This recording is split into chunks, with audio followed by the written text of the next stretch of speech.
साथियों, हिंदी साहित्य के इतिहास एक श्रृंखला में आपका स्वागत है। इस नई कड़ी में हम नई बातें करेंगे। पिछली कड़ी में हमने रीतिकाल तक की यात्रा पूरी की है।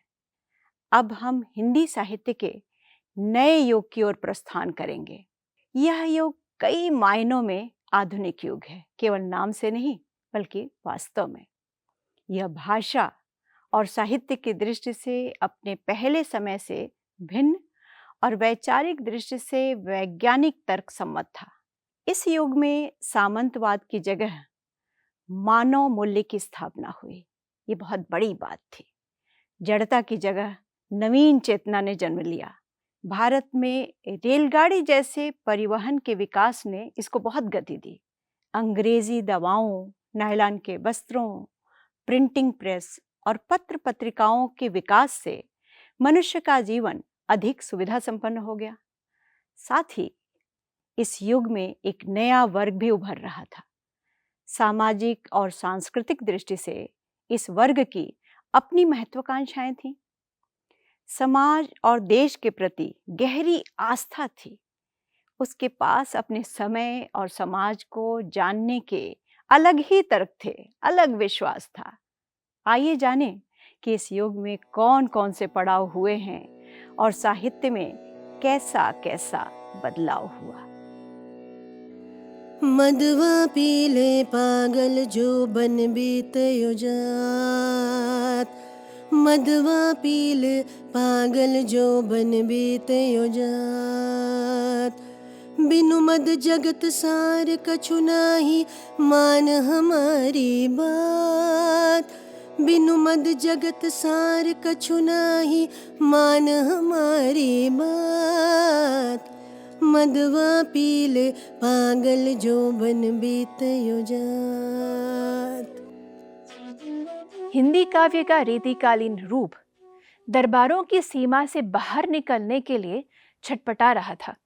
श्रृंगारिकता और राजाओं की खुशामद इसकी प्रवृत्ति बन गई थी। हालांकि रीतिकाल के अंतिम चरण में कुछ ऐसे कवि हुए जिन्होंने प्रकृति के स्वच्छंद गीत गाए, लेकिन उस पर से सामंती आवरण पूरी तरह हट नहीं सका था। प्यारी जू के तिल पर बलि बलिहारी, प्यारी जू के तिल पर बलि बलिहारी। जामिस बसत कपोल नानुछिन लघु बनि पिय गिरधारी। जामिस बसत कपोल नानुछिन लघु बनि पिय गिरधारी। प्यारी जू के तिल पर बलि बलिहारी। एक नया युग दस्तक दे रहा था, जिसकी सामाजिक राजनीतिक परिस्थितियां इसे एक नया रूप देने के लिए कसमसा रही थीं। देश में अंग्रेजी विचारों और संस्कारों का प्रभाव बढ़ रहा था, जिसके कारण भारतीय जनमानस की स्वाधीनता दबती चली जा रही थी। नए अंग्रेजी कानून और राजनीति थी। नई व्यवस्था तत्कालीन बुद्धिजीवियों के लिए बेड़ियों की तरह थी, जिससे संघर्ष करना उनके लिए जरूरी था। साथ ही समाज की चली आती हुई सामंती व्यवस्था भी जनता के विकास को अवरुद्ध किए हुए थी। इस युग के लेखकों, साहित्यकारों को एक ओर सामंती मूल्यों और मर्यादाओं से संघर्ष करना था, दूसरी ओर अंग्रेजी की दमनकारी अन्यायपूर्ण शासन व्यवस्था में इस दौर का इतिहास संघर्ष की नई नई मंजिलें पार करता हुआ आगे बढ़ा, जिसमें भाषा, शिल्प, संवेदना सब में एक नया परिवर्तन दिखाई दिया। आधुनिक हिंदी कविता के उदय की कथा बहुत रोचक है। आधुनिक काल में हिंदी का गद्य साहित्य जहां खड़ी बोली में लिखा जा रहा था, वहीं उसके काव्य की भाषा ब्रज भाषा बनी हुई थी। रीतिकाल की ब्रज भाषा आधुनिक काल में हिंदी कविता से अलग नहीं हुई, लेकिन संवेदना रीतिकालीन नहीं रह गई। इस दौर के कवियों ने अधिकांशतः खड़ी बोली हिंदी गद्य में ही अपने साहित्य का सृजन किया। लेकिन कविता लिखने के लिए ब्रजभाषा का ही सहारा लिया। अब योर आवत है सजनी, मिली जाऊं घर लगी कै छतियाँ। अब योर आवत है सजनी, मिली जाऊं घर लगी कै छतियाँ। मन की करी भांति अनेकन, ओ मिली की जियरी रस की बतियाँ। मन की करी भांति अनेकन, ओ मिली की जियरी रस की बतियाँ। अब योर आवत है सजनी, मिली जाऊं घर लगी कै छतियाँ। ब्रजभाषा काव्य की चली आती हुई लंबी परंपरा को छोड़कर खड़ी बोली में कविता लिखना भारतेंदु युग के रचनाकारों के लिए सहज और स्वाभाविक नहीं था। इसीलिए भारतेंदु और उनके मंडल के लेखकों ने भक्तिपूर्ण श्रृंगारिक रचनाओं के साथ देश की दशा, अतीत गौरव आदि की कविताएं भी लिखीं। भारतेंदु ने ब्रजभाषा के अतिरिक्त लावनिया और ख्याल तथा खड़ी बोली में कविताएं लिखीं। उन्होंने उर्दू भाषा में रसा नाम से गज़लें भी लिखीं। उदाहरण के लिए, 3 बुलाए 13 आवें, निज निज बिपता रोई सुनावें, आँखों फूटे भरा न पेट, क्यों सखी सज्जन नहीं ग्रेजुएट। भारतेंदु मंडल के कवियों की 2 कोटियां थीं। एक, ब्रजभाषा में रीतिकालीन विषय वस्तु की अभिव्यक्ति करने वाले। दूसरे, ब्रजभाषा में आधुनिक विषयों की अभिव्यक्ति करने वाले। पहले कोटि के कवियों में रघुराज सिंह, सेवक, सरदार, बाबा रघुनाथ दास, बेनी द्विज, ललित किशोरी और लक्ष्मण सिंह आदि थे। दूसरी कोटि के कवियों में भारतेंदु, सुमेर सिंह साहिबजादे, प्रेम घन, प्रताप नारायण मिश्र, जगमोहन सिंह, अंबिका दत्त व्यास, रामकृष्ण वर्मा, राधाचरण गोस्वामी, सुधाकर द्विवेदी, राधा कृष्ण दास आदि थे। भारतेंदु की चेतना अपने युग और परिवेश के कारण आधुनिक तो थी। नील देवी और भारत दुर्दशा आदि नाटकों के लिए जो कविताएं उन्होंने ब्रजभाषा में लिखीं, उसमें देश की अधोगति, अतीत गौरव, अंग्रेजी शासन के दमन और अन्याय आदि की चिंता व्यक्त हुई।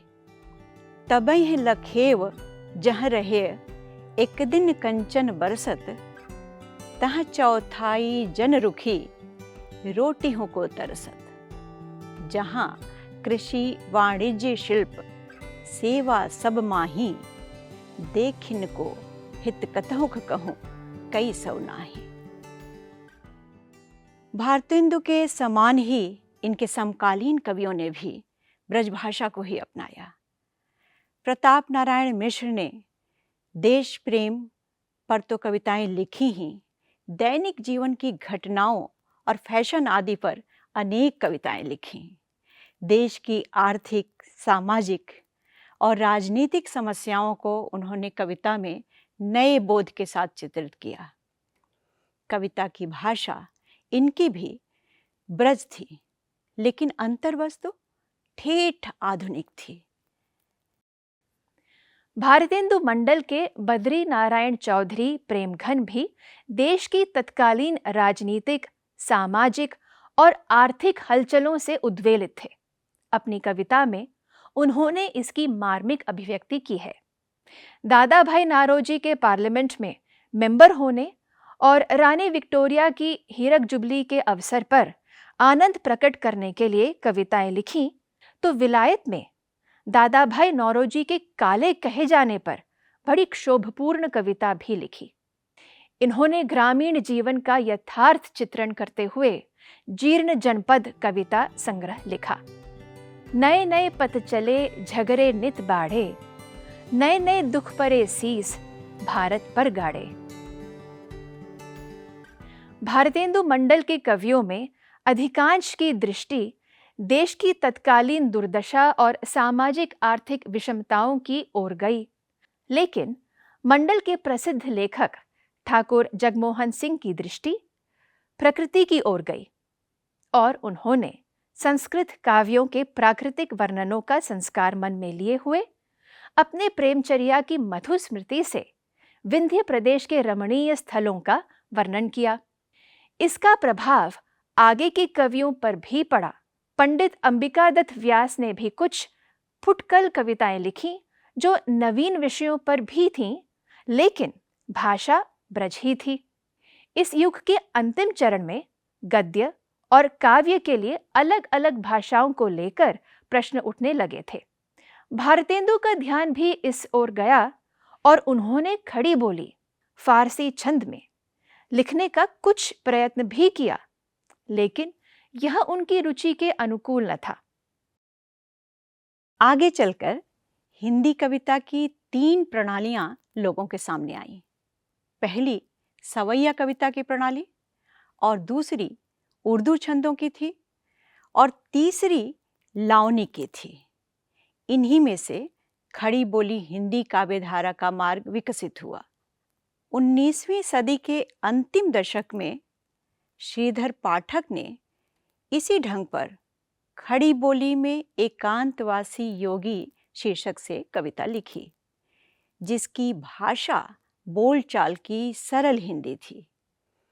इस पुस्तक के प्रकाशन के बाद खड़ी बोली का एक आंदोलन ही खड़ा हो गया, जिसके अग्रणी अयोध्या प्रसाद खत्री थे। खड़ी बोली आंदोलन पर उन्होंने एक पुस्तक भी छपवाई, जिसका प्रकाशन 1887 में हुआ था। हालांकि भारतेंदु युग में गद्य और काव्य की भाषा को लेकर उठे विवाद का कोई हल नहीं निकल सका। कहाँ हो ऐ हमारे राम प्यारे, किधर तुम छोड़कर हमको सिधारे। बुढ़ापे में यह दुख भी देखना था, इसी को देखने को मैं बचा था। साथियों, हमने आधुनिक युग के पहले चरण यानी भारतेंदु युग की अब तक यात्रा की। लगभग 50 वर्ष की इस यात्रा में हमने साहित्य के विभिन्न विधाओं, पत्र पत्रिकाओं के विकास को जाना। हमने यह भी जाना कि कैसे खड़ी बोली कविता नया आकार ग्रहण कर रही थी और यह मानव मूल्य के कितनी पक्षधर थी। अब हम अगले चरण में द्विवेदी युग की यात्रा करेंगे। तब तक के लिए नमस्कार।